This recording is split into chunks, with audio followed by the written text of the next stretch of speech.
আমাৰ ঘৰৰ ওচৰতে এক্সটৰশ্যনৰ কাৰণে যিটো ধৰা পৰিছিলে তেওঁ পইচা তুলিবলৈ আহি আলফাৰ নামত পইচা তুলিছিলে ধৰা পৰি তেওঁ যিটো মাৰ খাইছিলে সেইকাৰণে তেওঁ জেলত নোযোৱাকে সাৰদা কেলেংকাৰীৰ পৰা বহুত মানুহ জেলত গ'ল কিন্তু তেওঁ জেলত নোযোৱাকে এতিয়ালৈকে আছে आसामनि chief minister doctor Himanta Biswa शर्मानि गोबांथार केसखौ जोंहा उकिल गगৈ बिथाङा फोरमायनानै होगासिनो दङ बिथाङा बबे बबे केसाव हमजायामोन बबे केसाव जेल जायामोन आरो बबे केसाव बुजायामोन मिथिबायना आरो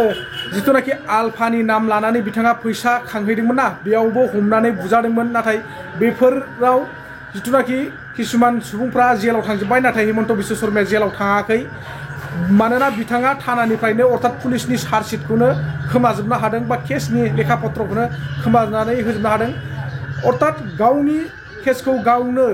माब्रैबा फोजोबनानै लानो हायो बिनि सायाव जोंनोबो एसे फोरमायना होयोब्ला मोजां जागोन नामा जाहाथे जोंबो ट्राइ खालामनानै नायनो बेफोरबायदि बुंदों माने उकिल गगৈ बिथाङा दा नोंथांमोनहा सोर मिथिखो आरो सोर मिथियाखै जोंहा आसामनि डक्टर हेमन्त बिश्व शर्मा अर्थात आसामनि जोंहा बिजेपिनि नेता चिफ मिनिस्टार बिथाङा मा केस दङ आसामाव आलफानिफ्राय लानानै थाखा फैसा खांनायनिफ्राय लानानै आरो गोबांथार बिदिनो बायदिसिना मोननै मोनथाम रोखोमनि बायदिसिना केसाव बिथाङा हमजादोंमोन बुजादोंमोन जेल जादोंमोन नङा होमबा बेफोर मा केस जाखो नोंथांमोना फुल भिडिअखौ नायनानै लायोब्ला निश्चय बुजिनानै लानो हागोन मानोना जोंनि बर' सुबुंफ्राबो किसुमान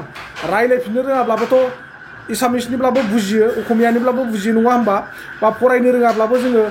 खोनायोब्ला बुंनायखौ खोनायोब्ला जों बुजिनानै लानो हायो बा नोंथांमोना जुदि बुजिथारनो हायाखैब्ला निश्चय न'खराव सोरबाफोर एसामिस रोंनाय बा असमिया रोंनायफोर दंब्ला नोंथांमोना ज' थालायनानै खोनासंनानै मिथिलायनो हागोन आरोखि दा बेनो जोंहा आसामनि डक्टर हेमन्त बिश्व शर्माखौ नोंथांमोना नायनायाव नुनायाव केस गैया सानना मानोना आरो मोनसे खोथा बेनो डक्टर हेमन्त बिश्व शर्माया सासे आलफानि सुबुंमोन नङा होमबा आलफानि सुबुं दिनै जोंनि रायखांनो गोनां एनडिएफबिनि बिर जोहोलाव बिथांमोना हाथियार दैनायखौ गथायनानै सालेन्डार जादों सिजफायार जादों नङा होमबा थेवब्लाबो बिथांमोना केसानो जोबनानै थाङाखै बिथांमोना दिनैसिमबो बिचार एकर्डनि गेजेरजों जेल जानानै थानो गोनां जादों हाथियार हमग्रा सुबुंफ्रा बा बिचार एकर्डखौ एग्रिमेन्ट खालामनानै लाबोनाय सुबुंफ्रानो दिनैनि दिनाव सिगनेटरिफ्रानो जेल सिङाव थानो गोनां जादों नाथाय हेमन्त बिश्व शर्माया सासे आलफा जानानै आलफानि सासे सुबुं जानानै बिथाङा ना बले सिक्सफायार ना बले सालेन्डार बिथाङा ओरैनो सासे आसामनि चिफ मिनिस्टार जानानै दङ नोंथांमोना बेखौ मोजाङै गोसो हो आरो बे बाथ्राखौ साननानै नायनाया जोबोर मोजां आरो आं बुंबाय थायो बर'नि जोंहा साफ्रोमबो मोनफ्रोमबो पलिटिकेलनि दैदेनगिरि लिडारफोर नोंथांमोनहा गावजों गाव बर'जों बर' नोंथांमोनहा पलिटिकेल सिट गादिखौ सेनो थाखाय बा सेलायनो थाखाय दावराव दावसि दाजा आरो जानोबो नाङा नोंथांमोना सोरनि सिटखौ सेनो नाजानांगौ मिथिबायना हायोब्ला नोंथांमोना डक्टर हेमन्त बिश्व शर्मानि सिटखौ बा गादिखौ माबोरैबा सेनो हागोन जोंनि बर' जाथिया मारै सेनानै लानो हागोन बै सिटखौ आरो भारत सरकारनि जिथुनाखि नरेन्द्र मदि बिथांनि सिटखौ मारै सेनानै लानो हागोन अमित शाह बिथांनि न'खौ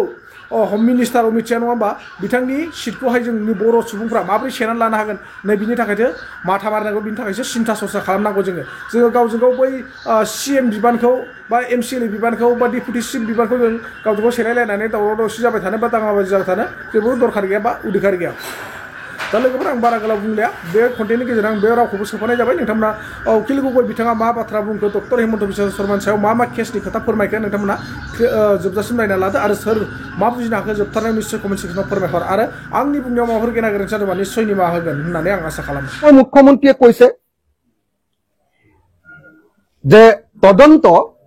তেখেতে নকৰে চৰকাৰে নকৰে তদন্ত আমি নিজে নিজৰ তদন্ত কৰিব লাগে এই টেকনিকটো আমাৰ নাই মানে নিজে নিজৰ তদন্ত কৰাৰ টেকনিকটো আমাৰ নাই মানে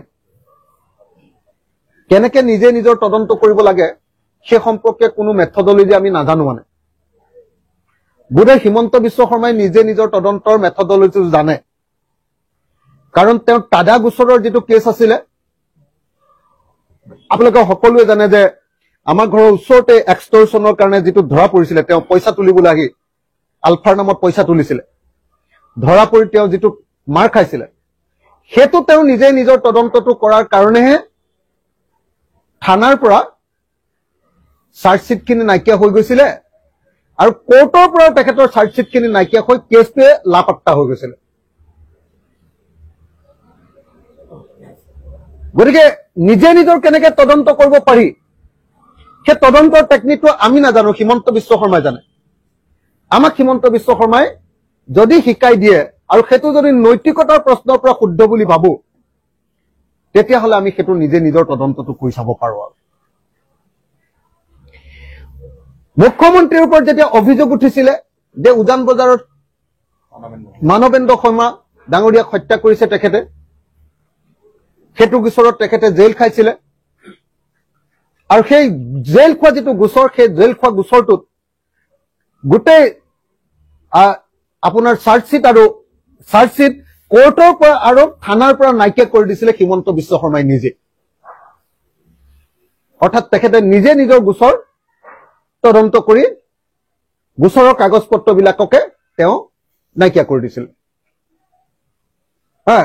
এতিয়া তেনেকুৱা ধৰণৰ কিবা যদি নৈতিকভাৱে এনেকুৱা ধৰণৰ খুব সবল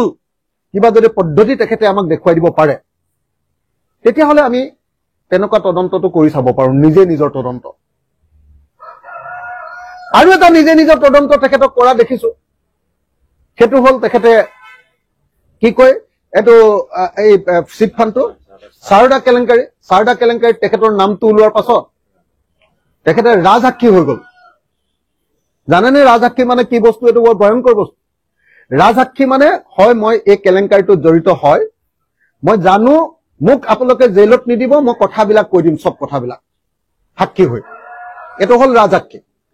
গতিকে হিমন্ত বিশ্ব শৰ্মাই নিজে কৈছে যে মই সাৰদা কেলেংকাৰীত জড়িত হৈ থকাটো হয়। এটি লিগেলি প্ৰুভড। সেইকাৰণে তেওঁ জেলত নোযোৱাকে, সাৰদা কেলেংকাৰীৰ পৰা বহুত মানুহ জেলত গ'ল, কিন্তু তেওঁ জেলত নোযোৱাকে এতিয়ালৈকে আছে। তেনেকুৱা ধৰণৰ নিজে নিজৰ তদন্ত কৰা কিবা কৌশল যদি আমাক শিকাই দিব পাৰে আৰু নৈতিকভাৱে সেইটো ঠিকে আছে বুলি ভাবিলে আমি সেইটো তদন্ত কৰি চাব পাৰো। উত্তৰ কাছাৰৰ 1000 কোটি টকাৰ কেলেংকাৰী, লুই বাজাৰ কেলেংকাৰী,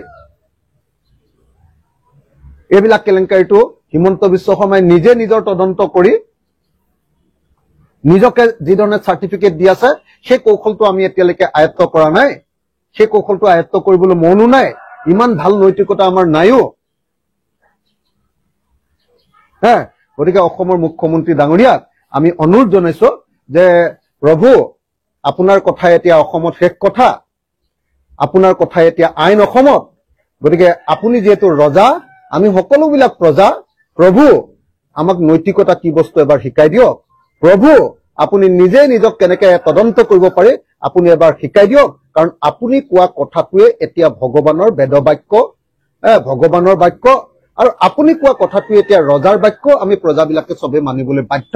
কাৰণ আমি এখন হিটলাৰৰ দেশত বসবাস কৰিছো।